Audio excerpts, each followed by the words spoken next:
നമ്മുടെ വയക്ക് മെഷീൻ്റെ ഡ്രിമ്മർ സെറ്റിൻ്റെ സ്ലീവ് ഇടയ്ക്കിടയ്ക്ക് തെറിച്ച് പോകുന്നത്.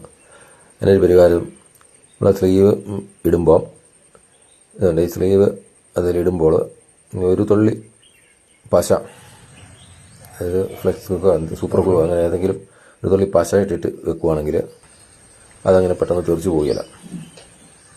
അപ്പോൾ ഇതെല്ലാവരും ചെയ്യുന്നതായിരിക്കും, ഇത് അറിയത്തില്ലാത്തവർക്ക് വേണ്ടി ചെയ്യുന്നതാണ്. അറിയത്തില്ലാത്തവർ ഉണ്ടാവും. ഇതിങ്ങനെ വെക്കുവാണെങ്കിൽ അത് തെറിച്ച് പോവുകയില്ല. ഈ ടൈപ്പ് ഡ്രിമ്മർ സെറ്റ് ഉപയോഗിക്കുന്നവർക്കാണ്. ഒരു തുള്ളി പശ ഇട്ട് ഒട്ടിച്ച് വെക്കുവാണെങ്കിൽ അത് പിന്നീട് തെറിച്ച് പോവുകയില്ല. ഇപ്പം വീഡിയോ എല്ലാവർക്കും ഇഷ്ടപ്പെട്ടെന്ന് വരുന്നു. Thank you for your support and watching.